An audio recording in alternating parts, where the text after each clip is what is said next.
हाँ तो प्यारे बच्चों, कैसे हैं आप लोग? उम्मीद करते हैं काफी अच्छे होंगे, मन लगा के पढ़ाई कर रहे होंगे, है ना। जैसा कि आप लोग के कल के क्लास में बोला गया था कि आपको मोस्ट वीवीआई क्वेश्चन या मैंने जो साइंस में केमिस्ट्री तीनों के बारे में बता दें कि सबसे ज्यादा किसका किसका होता है कि नहीं। साइंस में पहले बोले थे फिजिक्स का होता है भागीदारी बहुत अधिक मात्रा में कौन कौन से चैप्टर के, और केमिस्ट्री का, है ना। हम आपको ये तीनों के बारे में बताए थे, तो हम इसमें आपको बोले थे कि केमिस्ट्री का क्लास हम कर लेंगे। यानी आज के दिन हम बोले थे आपको केमिस्ट्री के क्लास में कि आपको ऑब्जेक्टिव पूरा बताने का प्रयास करेंगे, ताकि आप 50 में 50 ठोक के आए। समझ में आ रहा है ना आपको? आज आज का फुल्ली फोकस होगा आपका कि ऑब्जेक्टिव आपका अम्ल, क्षार और भस्म। आपका जो मेन चैप्टर है आपको केमिस्ट्री में, अम्ल, क्षार और भस्म, आज ये पढ़ाने वाले हैं हम आप लोगों को। बोलिए, अम्ल, क्षार और भस्म।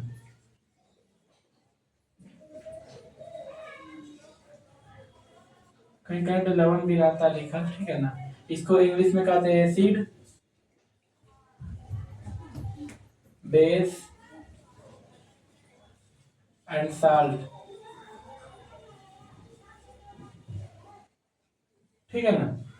जैसा कि आप लोग के अम्ल के बारे में पहले बताते हैं, क्या क्या तीनों जब कह रहा पहले अम्ल, क्षार और भस्म तीनों के बारे में जानकारी लेनी चाहिए। तो पहले इसमें से हम लोग का आता है अम्ल, कि अम्ल क्या है, ठीक है ना।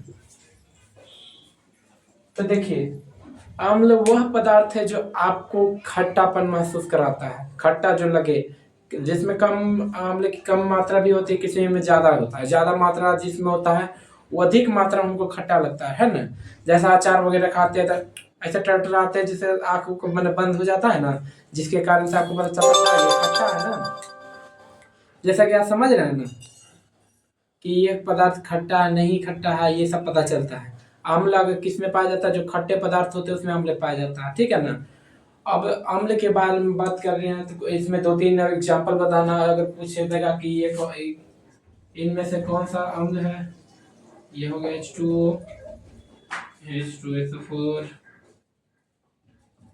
KNO3,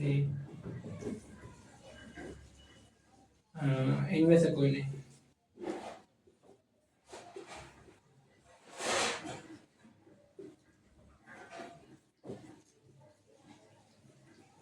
इसमें से कौन सा आंसर हो जाएगा? ये जो हमारा बी नंबर है ना, ये है बी, सी, डी, ठीक है। ये जो बी हमारा हो जाता है ये अम्ल है।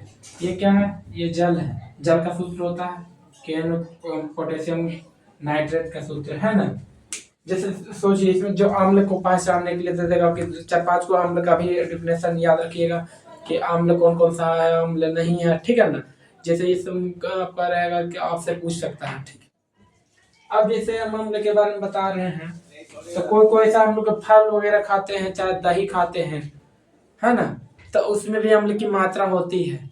तो इसमें कौन सा अम्ल पाया जाता, नहीं पाया जाता, है ना। ऐसे तो अम्ल दो प्रकार के होते हैं, प्रबल एक दुर्बल अम्ल, ठीक है ना। लेकिन आपका ऑब्जेक्टिव के बात किया जा रहा है, इसलिए हम बताने का प्रयास सिर्फ करेंगे ऑब्जेक्टिव, जिसमें से 2 नंबर का आपसे जो हम अब अगले ये टॉपिक पढ़ाने वाले हैं कि कौन से फल में कौन सा अम्ल पाया जाता है, ये आपके 2 मार्क्स कंफर्म कर देंगे, ठीक है ना। जैसे कि हम आपको 5 6 से देते हैं फल, उसमें अम्ल की बता देंगे कौन सा अम्ल पाया जाता है, नहीं अम्ल पाया जाता है, ठीक है ना। जैसे पहला में लिख लीजिएगा सेब, मैलिक अम्ल, इसमें कौन सा अम्ल पाया जाता है? मैलिक। आप नोट भी कर सकते हैं, यहाँ पे अम्ल लिख देते हैं, अम्ल लिख के फल, फल या सब्जियां जो भी हो सकता है, पदार्थ लिख देते हैं, अच्छा, ठीक है ना। सेब में, दही में, दही में लैक्टिक अम्ल,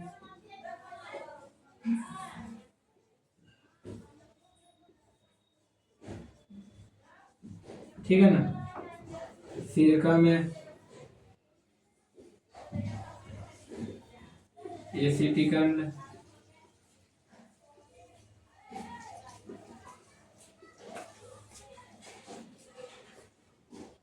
अमाशय रस में जो हम लोग के पेट में रहता है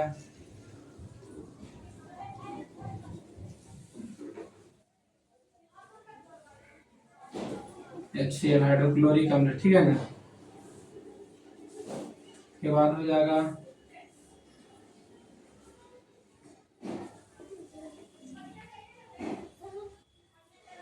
टमाटर में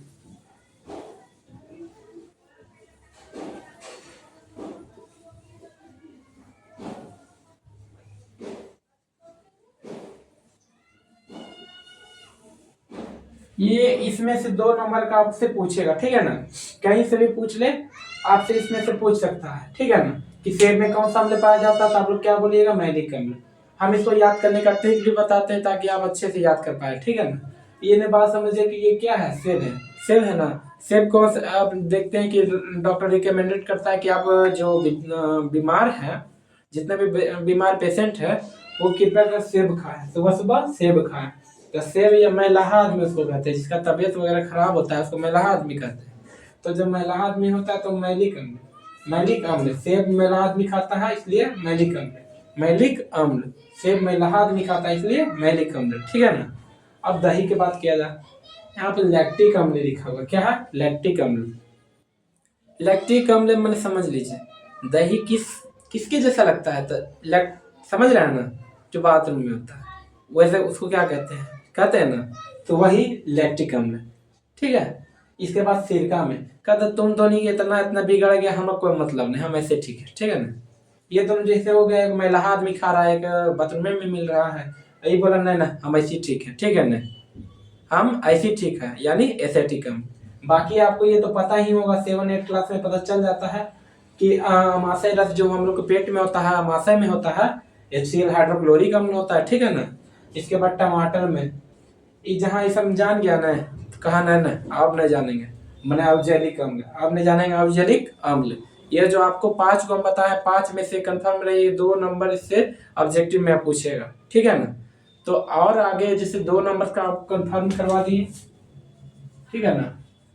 हम जो जोड़ जोड़ के पूरा हम आपको कंफर्म कराने का प्रयास करते हैं ताकि पूरा ये चैप्टर आपका कंप्लीट हो जाए, ठीक है। फिर अगले क्लास में मिलेंगे ना, तो उसमें सब्जेक्टिव को भी कवर कर देंगे, ठीक है। जब ये सब हम बता दिए, अब इसके बाद अम्ल की मात्रा, कौन से अम्ल में कितना अम्ल पाया जाता है। पहले नंबर मेरे ख्याल से ये जान लीजिए आर्हेनियस के बारे में।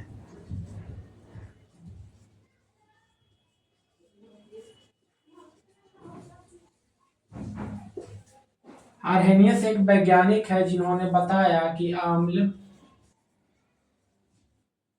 जल में घुलकर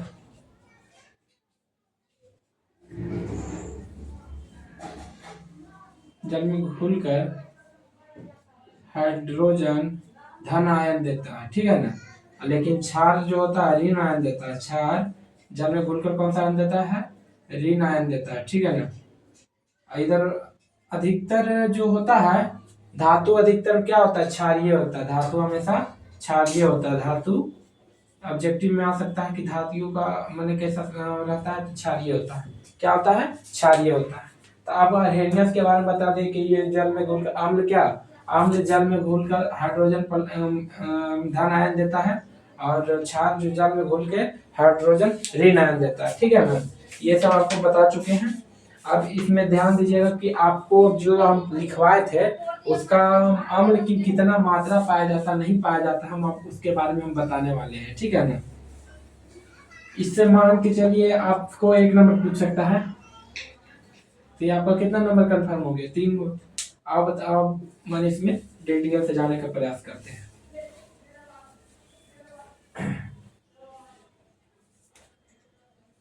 अमाशय रस, पहले नंबर पदार्थ लिखते हैं। पदार्थ को इंग्लिश में मैटर करते छोड़ो, और अम्ल की मात्रा,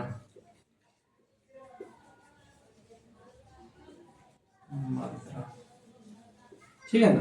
पहला हम अमाशय रस लिखते हैं, अमाशय रस। फिर दूसरा हम लिखते हैं क्या, नींबू रस।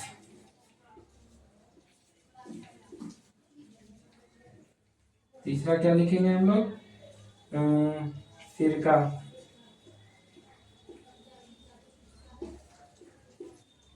चौथा टमाटर, केचप जिसको कहते हैं, टमाटर रस।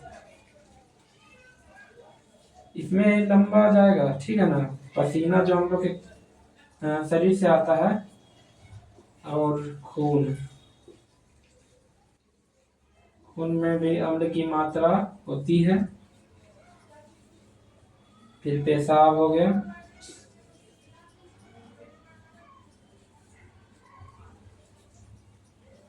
नोट करते चलिएगा, ठीक है ना। फिर पसीना, अम्ल वर्षण,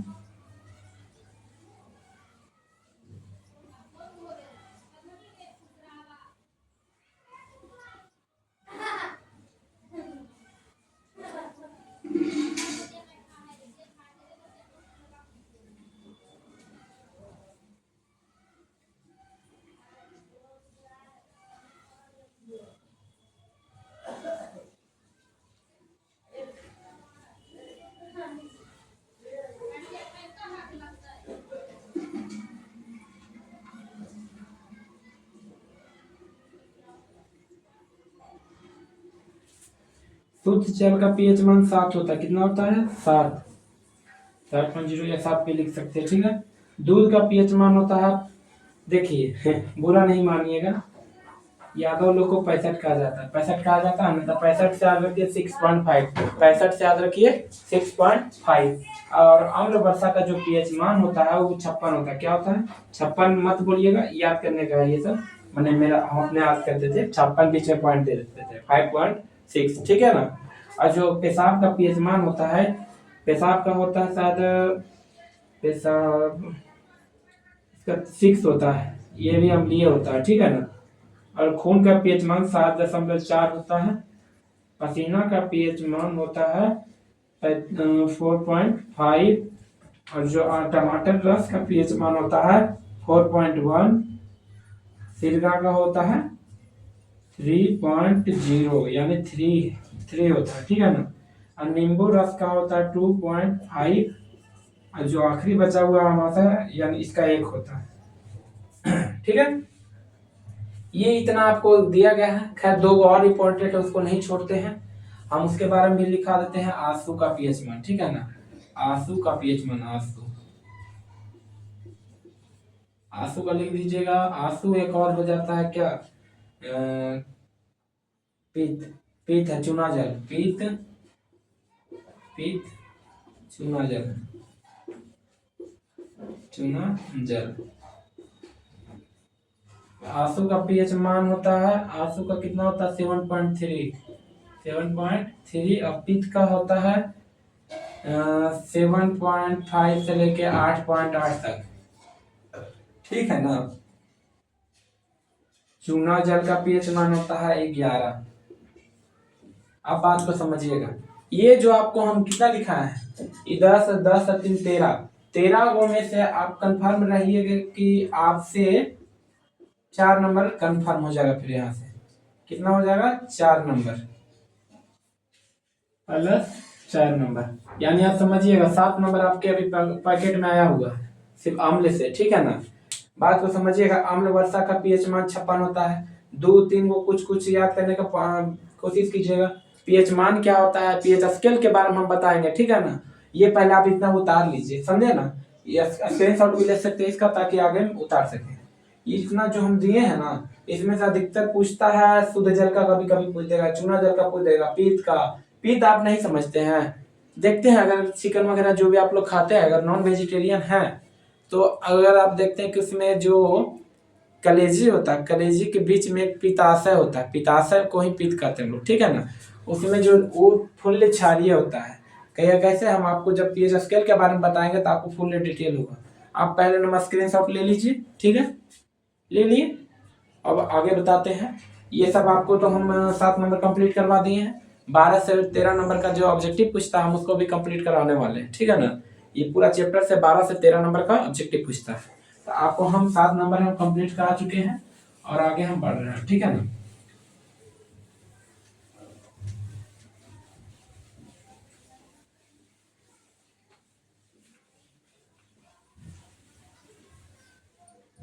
ठीक है, अब आते हैं हम लोग बेस पे, यानी भाषांत क्षार।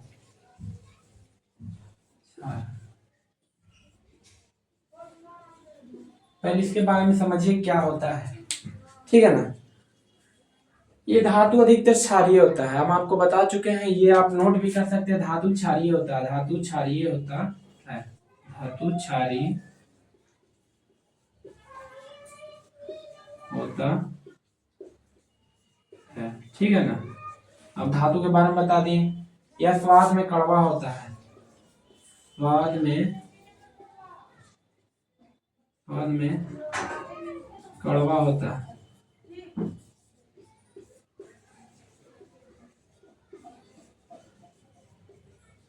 इसका पीएच मान पीएच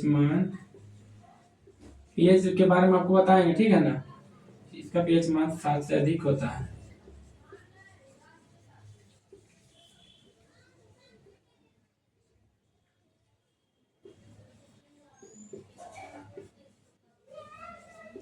या जल में घुलकर हाइड्रोजन, यह जल में घुलकर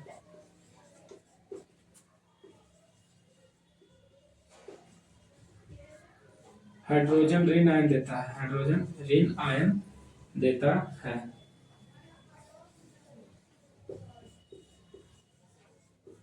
आपसे कहीं इससे भी पूछ सकता है कि अम्ल जो क्षार होता है उसका स्वाद कैसा होता है, तो कड़वा होता है। उसका पीएच मान भी पूछ सकता है कितना हो जाएगा, अगर बोल देगा कि किसी विलयन का पीएच मान इतना है, 9 है, ठीक है ना, तो वो कैसा है, अम्ल है, क्षार है या लवण है, तो आप क्या बोलिएगा, क्षार है। 7 से अधिक की बात किया जा रहा है तो क्या है, क्षार। 7 से अधिक है ना जी, हाँ, तो ये क्षारीय हो गया, ठीक है।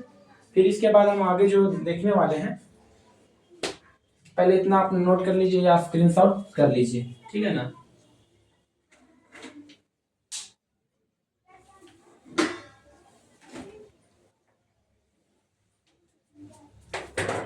तब तक हम पानी पी लेते हैं, ठीक है।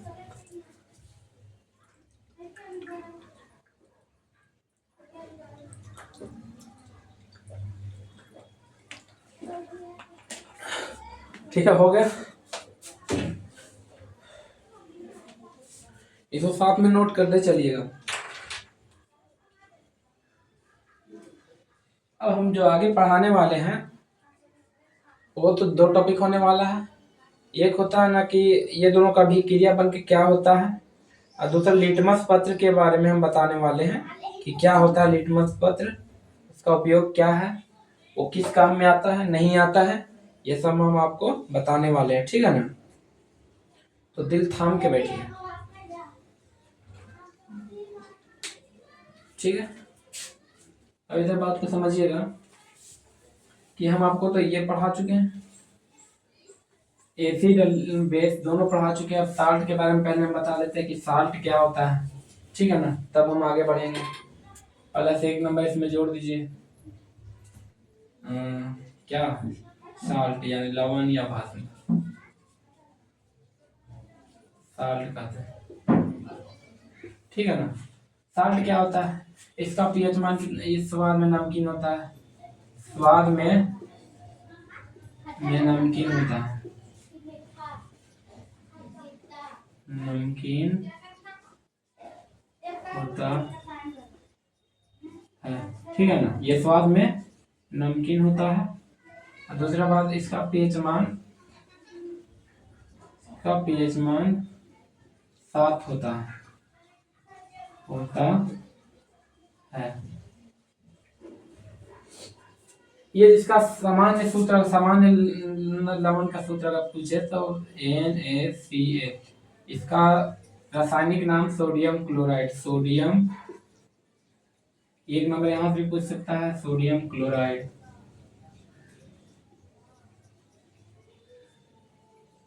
ठीक है ना। इसका रासायनिक नाम क्या है, सोडियम क्लोराइड। अगर पूछ सकता है कि नमक का सूत्र क्या होता है, NaCl, ठीक है ना।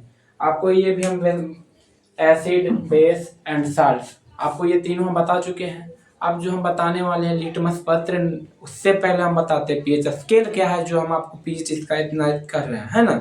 किसी को कह रहे पीएच के मैंने 7 से कम, किसी को 7 कह रहे हैं, किसी के 7 से ज़्यादा। ये है क्या?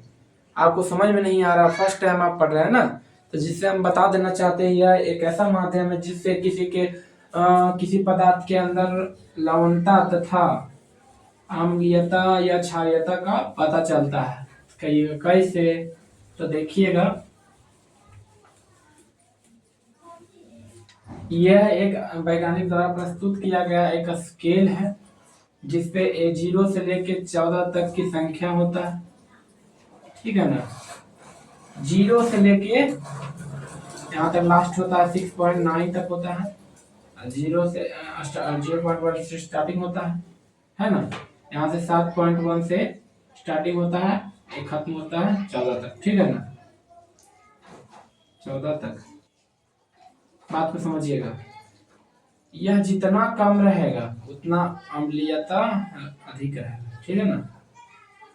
या जितना ज्यादा रहेगा उसका अम्लीयता उतना ही अधिक रहेगा। अब कहने का मतलब समझिए, जिस इधर तो कम आता है 1.1, 0.1 होगा, हो गया ना, फिर होता है किसी का 1 हो गया। यानी जितना ही कम रहेगा, जिसका पीएच मान जितना कम रहेगा वह पदार्थ उतना ही खट्टा होगा, ठीक है ना, उतना ही खट्टा होगा। जिस पदार्थ का पीएच मान 7 से जितना अधिक हो, ठीक है ना, 7 से जितना अधिक हो उतनी क्षारीयता बढ़ता है। इस बात को ध्यान में रखिएगा, ठीक है ना, इस बात को ध्यान में रखिएगा। जो हमारा जो 7 बचा हुआ है इसे लवण कहते हैं, इसे लवण कहते हैं, ठीक है ना। अब बात को समझिएगा, जो 2-3 को हमें इससे आपको पूछ सकता है कि हम बोले ना आपको कुछ देर पहले करवाया था क्वेश्चन कि इसका जैसे जिसका पीएच मान 8 है वो कौन से क्या है, तो भस्म ना है, ठीक है। और आखिरी बात की पूछेगा आपको कि ग्लूकोज का सूत्र क्या होता है। ग्लूकोज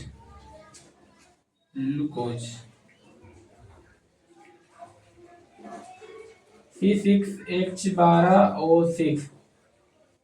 चीनी का सामान्य सूत्र क्या होता है? चीनी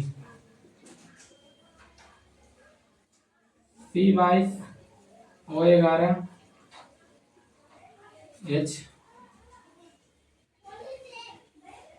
एक मिनट लीजिएगा, पहले आप उतारे तो उतना, फिर नमक दे देते हैं।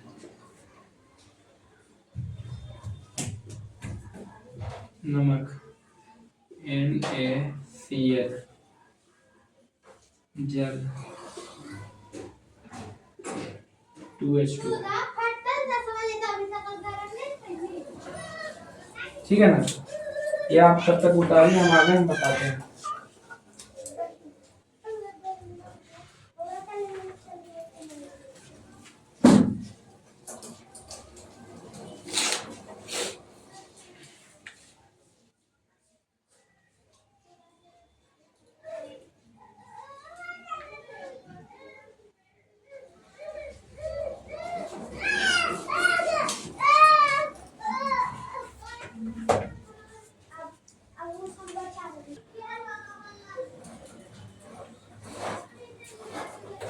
हाँ तो प्यार बच्चों, जैसे कि आप लोग बता रहे थे ना कि कौन से अम्ल में क्या मतलब सामान्य सूत्र क्या क्या होता है।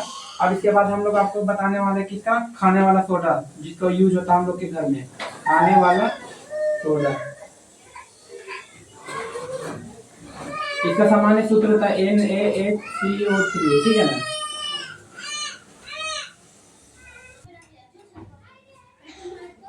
हाँ तो बच्चों, जैसे कि आप लोग बता रहे थे कि जो इसका सामान्य सूत्र क्या होता है, और 2-3 जो फार्मूला है उसको याद कीजिएगा।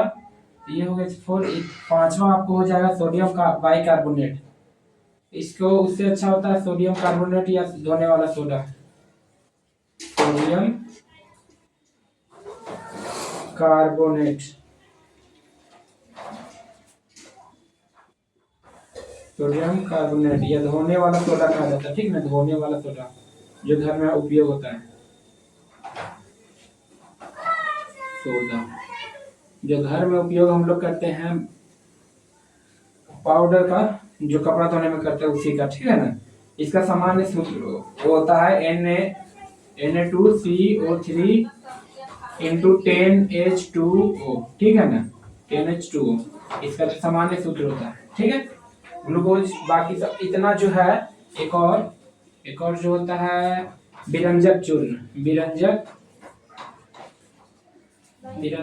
चूर्ण का सामान्य सूत्र होता है CaOCl के होल सेल, ठीक है ना, के होल सेल, इसका जो सामान्य सूत्र होता है, ठीक है। ये जो आपको इम्पोर्टेंट चीज जो बताए हैं ये आपके एग्जाम में पूछता है, ठीक है ना।